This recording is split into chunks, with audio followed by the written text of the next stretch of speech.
उत्पत्ति अध्याय 37। उत्पत्ति अध्याय 37।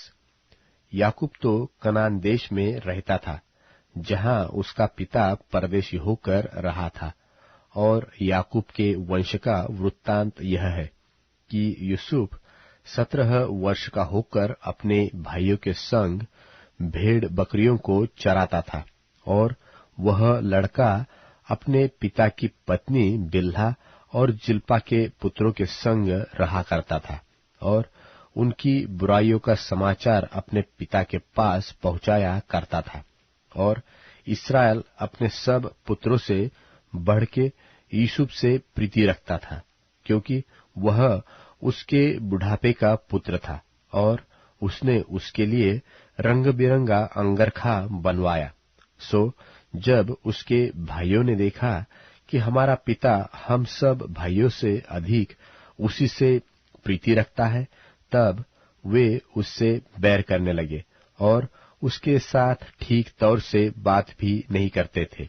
और यूसुफ ने एक स्वप्न देखा और अपने भाइयों से उसका वर्णन किया।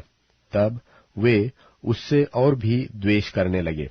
और उसने उनसे कहा, जो स्वप्न मैंने देखा है सो सुनो।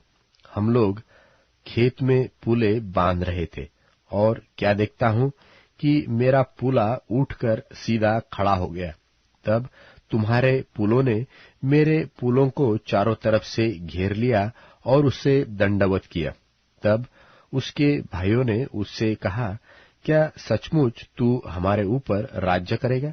व सचमुच तू हम पर प्रभुता करेगा? सो वे उसके स्वप्नों और उसकी बातों के कारण उससे और भी अधिक बैर करने लगे।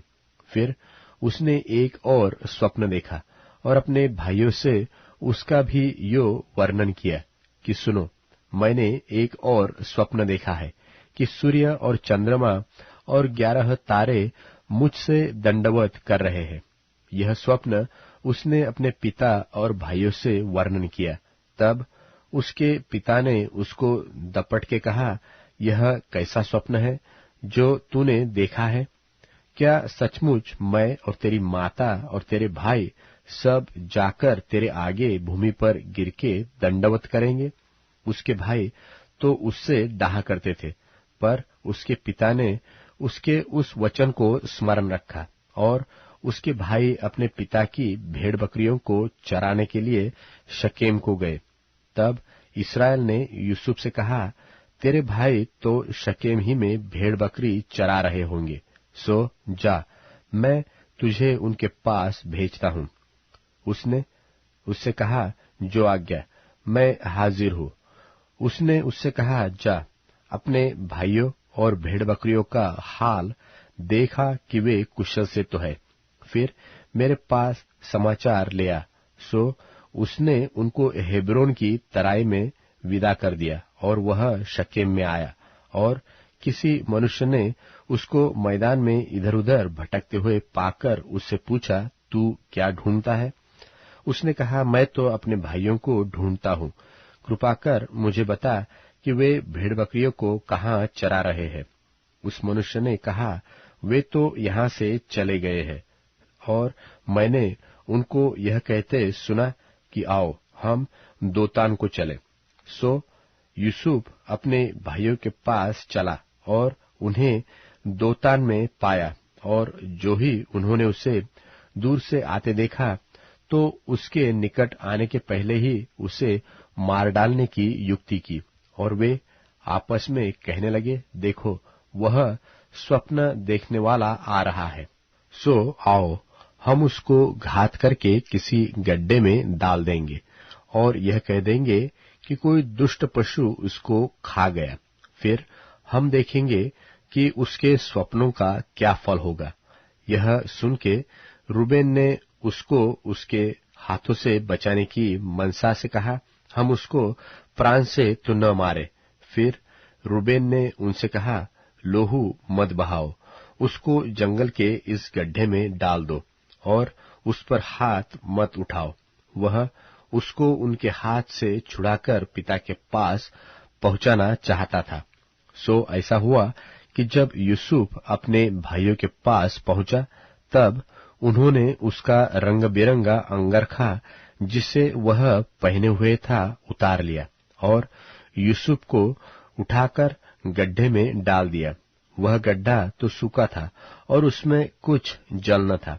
तब वे रोटी खाने को बैठ गए और आंखें उठाकर क्या देखा कि इश्माएलियों का एक दल ऊंटों पर सुगंधी द्रव्य, बलसान और गंधसर लादे हुए गिलाद से मिस्र को चला जा रहा है।